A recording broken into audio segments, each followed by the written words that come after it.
वालेकुम। डैमेज कैसी लग रही हूँ? अच्छी लग रही हूँ? चलिए, तो तूने माना कि मेरे में डांस की क्वालिटी है, कुकिंग की क्वालिटी है, अच्छा हस्बैंड पसंद करने की क्वालिटी है।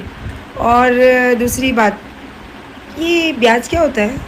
अरे ब्याज क्या होता है? अरे क्या ब्याज, बहुत लगता है जबरदस्त। इसको ज़्यादा नॉलेज है ना। हाँ, बहुत काम चल ये रहा है उठाती इनका। होगी ना, हाँ। ये भीख मांगते होंगे ना, जो भीख मांगते हैं ना ब्याज पे, उनको ज़्यादा आइडिया रहता है। मेरे को तो नहीं मालूम है, आई एम सॉरी। मैं इसके लिए तेरे को कुछ हेल्प नहीं कर सकती हूँ। और दूसरी बात, डैमेज, अबे देख तो सही, मेरी चॉइस है, जान से ज़्यादा इसको प्यार करती हूँ मैं। और उसके लिए कोई भी आने दो, कासिम का खानदान आने दो या अयूब का खानदान आने दो या कटेरी खुद आने दो। अस्सलाम वालेकुम। अस्सलाम वालेकुम। ये वीडियो ख़ास मेरे कमेंट में काफ़ी लोगों ने कासिम के लिए पूछे हैं, तो वो आज भी मेरे दिल के करीब है। और ये बात अयूब भी अच्छे से जानते हैं। तो वो मेरे मरहूम हस्बैंड है जो 13 साल पहले गुजर चुके। ये लास्ट टाइम मैं भी आप लोगों को बता रही हूँ, इसके बाद कभी नहीं बताऊँगी। और इसके बाद मैं कभी कोई सफाई भी नहीं दूँगी, क्योंकि मुझे बिल्कुल पसंद नहीं है अपनी सफाई में कुछ बोलना।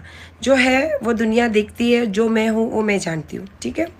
और रहा दूसरी बात, आप लोगों जिसका वीडियो देखकर ये सवाल पूछ रहे हो, तो उसके वीडियो देख के आपको अगर लगता है कि उसमें कुछ सच्चाई है तो कोई बात नहीं।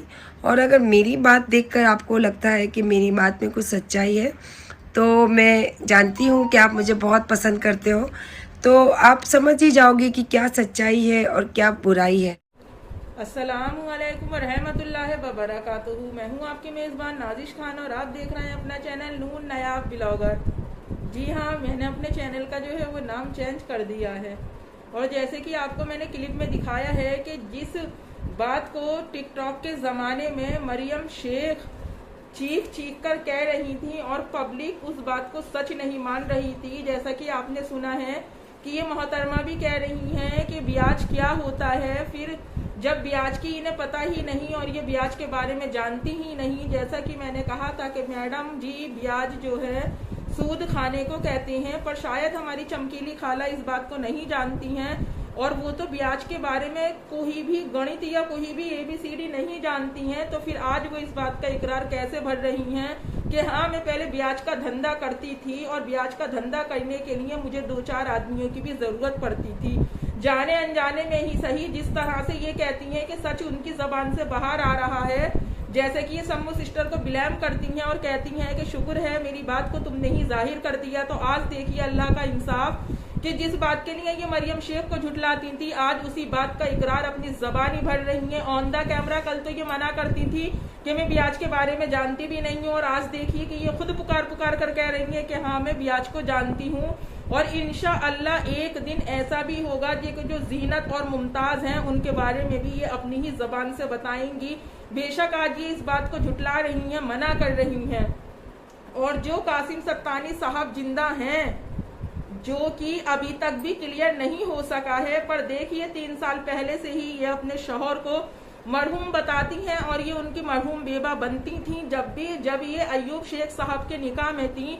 तो यहाँ पर मैं एक सवाल ये करना चाहती हूँ, क्या कोई भी इस्लाम या कोई भी शरीयत इन्हें इस बात की इजाज़त देती है कि जो मरहूम शौहर है आपका इस दुनिया से फौत हो गया, और जो मरहूम शौहर आपका इस दुनिया से गुजर चुका है और जो आपके साथ नहीं है, क्या वो एक उसके नाम की बेवा औरत क्या दूसरे के निकाह में आने के बाद उसका नाम ले सकती है? तो यहाँ पर मैं आपको बता दूं कि ये सरासर शरीयत के खिलाफ वाली बात है। कोई भी औरत उस शख्स का नाम नहीं ले सकती है।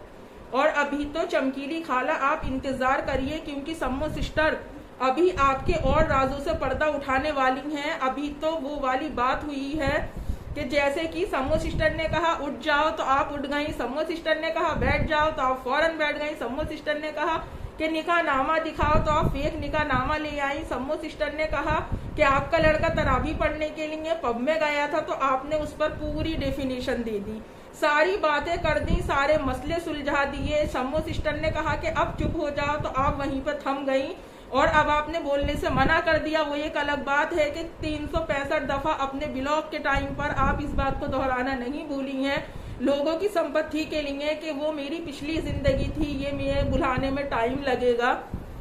तो जिस तरह से रोने के लिए आप इतना मेकअप करने बैठी थी, तो मैं ये बात जानना चाहती हूँ कि जिस औरत का शौहर उसे छोड़ के चला गया हो, जिसको इतनी मुश्किलात का सामना करना पड़ रहा हो जैसे कि आप कहती हैं, तो क्या वो अपनी पूरी बात कहने के लिए 2.5 किलो पक्का मेकअप थोप कर बैठेगी? हरगिज नहीं बैठेगी। और जब आप अय्यूब शेख साहब के सामने इस चीज का इकरार भर रही हैं और आप कहती भी थी कि अय्यूब शेख इस बात को जानते हैं कि कासिम आज भी आपके दिल के कितने करीब हैं, तो मेरी नॉलेज में तो ये बात है नहीं कि मरहूम शौहर के बाद उस औरत दूसरे के निकाह में जाने के बाद अपने मरहूम शौहर का गीता गाए।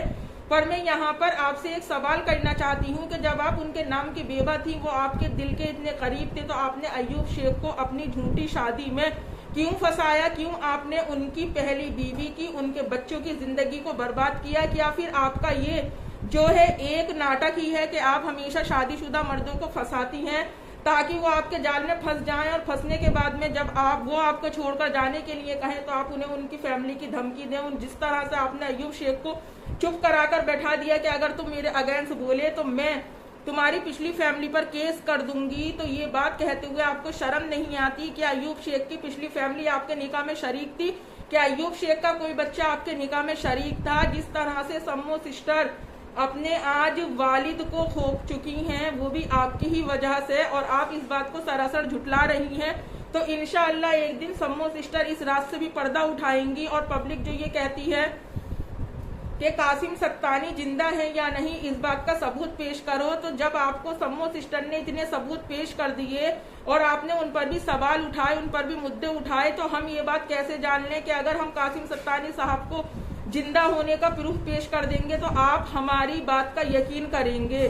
सोचिए जरा इस बात को। और हाँ, बहुत से भाई बहन ऐसे भी हैं जो कि हमारी बात का यकीन कर रहे हैं, जो कि सम्मो सिस्टर को सही साबित कर रहे हैं। और मैं एक बात और बता दूं, सम्मो सिस्टर आप रोया मत किया करें, क्योंकि देखिए बिन वालिद की जिंदगी क्या होती है ये बात मुझसे बेहतर कोई नहीं जान सकता है। पर प्लीज आप बहुत ज्यादा स्ट्रांग लेडी हैं सिस्टर, आप प्लीज रोकर अपने आप को कमजोर जाहिर ना करें। बेशक दुनिया में वालिदैन की कमी कोई पूरी नहीं कर सकता, मगर फिर भी अल्लाह पाक औलाद को सब्र देता है ताकि वो सब्र से अपने वालिदैन की मगफिरत के लिए दुआ करें, जिससे कि अल्लाह रब्बुल इज्जत उस जहान में हमारे वालिदैन के दर्जातों को बुलंद फरमाए। और मेरी दिली दुआ है कि अल्लाह रब्बुल इज्जत आपके वालिद के दर्जातों को बुलंद फरमाए और जन्नतुल फिरदौस में उन्हें आला से आला मुकाम अता फरमाए, आमीन या रब्बुल आलमीन। जी मैडम जी, अब आप बताएंगी कि जब आपने अय्यूब शेख साहब से निकाह किया था, और अय्यूब शेख साहब आपसे भी मेरा ये सवाल है कि जब आपने मैडम जी से निकाह किया था, जिस तरह से किसी भी तलाकशुदा या फिर बेवा औरत का इस्लाम में निकाह होता है कि जो काजी साहब होते हैं वो तलाकशुदा का तलाक का सबूत मांगते हैं, या फिर जो बेवा होती है उसके हस्बैंड का डेथ सर्टिफिकेट मांगते हैं। और जिस जमाने में, अगर उस जमाने में बेवाओं के निकाह होते थे तो मौलाना उस जमाने में भी 2 लोगों की गवाही मांगते थे कि यह सच में बेवा है, इन्होंने अपनी इद्दत पूरी की या नहीं की। अब यहाँ पर इद्दत की फिर एक नई बात आ गई कि आपने कासिम सत्तानी साहब की इद्दत की होगी जब वो मरहूम हैं। अब आप जब अय्यूब शेख साहब से अलग होना चाहती हैं, 1 2 3 4 करना चाहती हैं, तो फिर देखिए आपके ऊपर एक सितम और है कि आपको फिर इद्दत में बैठना पड़ेगा। 3 महीने 10 दिन आप अपने घर में किस तरह से गुजारेंगी? बहुत सोचने वाली बात है और समझने वाली बात है। और आप कहती हैं कि मैंने अपने बच्चों के लिए खाना बनाया, तो ऐसी कौन सी माँ है दुनिया में? एक फकीर भी माँ होती है ना, वो भी 4 घर मांगने के बाद अपनी औलाद के लिए खाना मुहैया करती है, और एक माँ दुनिया के हर काम अपनी ही औलाद के लिए करती है। तो आप कुछ नई बात नहीं कर रही हैं कि मैंने अपने बच्चे के लिए खाना बनाया।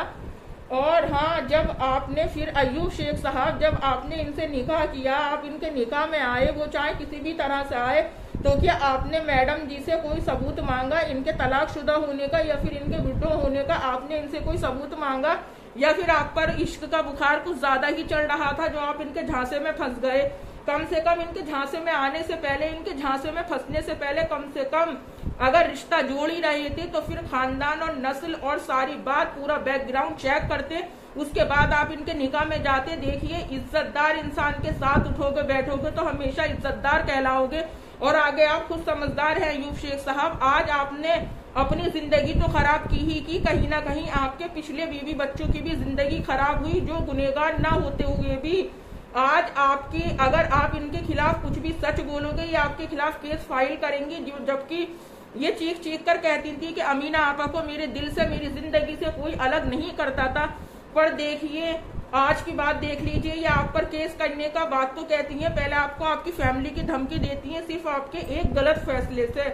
अगर आप ये गलत फैसला नहीं करते तो आज आपकी जिंदगी का निजाम भी ये नहीं होता। ये वही औरत हैं जो ये बतलाती हैं कि रंटक झूठा है। ये वही औरत है जो अपने शौहर की धज्जियां उड़ाने के बाद सोशल मीडिया पर बताती है मेरे शौहर ने मेरे साथ ये करा, मेरे शौहर ने मुझे बुरा कहा, मेरे शौहर ने मुझे भला कहा। मैं अपनी उन सब बहनों से जानना चाहती हूँ जिनके शौहर गुस्से के तेज हैं, क्या कभी उनकी शादीशुदा जिंदगी में कोई लड़ाई नहीं हुई? उनके शौहर ने कभी उन्हें बुरा भला नहीं कहा? उनके शौहर ने उनके मैके जाने पर पाबंदी नहीं लगाई? मैं उन सब बहनों से जानना चाहती हूँ इस बात को। और जो मेरे एक व्यूवर्स ने मुझसे सवाल किया था कि अगर औरत तलाकशुदा होती है और या अगर वो विडो होती है तो क्या आपके धर्म में काजी साहब उससे कोई सबूत मांगते हैं? तो हाँ जी, हमारे धर्म में तलाक लगने के बाद उसकी इद्दत पूरी करी जाती है। इद्दत पूरी करने के बाद में तब औरत दूसरे के साथ शरा करती है। और अगर वो बेवा है तो बेवा के दौरान, बेवा होने के बाद भी उसे अपनी इद्दत का टाइम पूरा करना होता है, यानी कि उसे इद्दत करनी पड़ती है। और इद्दत का टाइम पूरा करने के बाद ही वो किसी दूसरे और आदमी के निकाह में जा सकती है, वरना वो दूसरा निकाह नहीं कर सकती। और अगर वो किसी भी तरह से कर ले दूसरा निकाह तो आप कलाम पाक की सूरे तलाक को पढ़कर देख ले, उसमें अल्लाह रब्बुल इज्जत ने सब कुछ फरमा दिया है कि अगर आपकी शादी एक रात के लिए भी आप किसी की दुल्हन बनी है और अगले दिन आपको तलाक होती है तो तब भी आपके ऊपर इद्दत वाजिब है।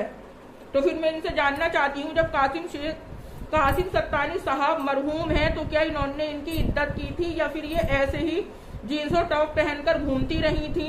मेरे सवाल का जवाब जरूर दीजिएगा आप।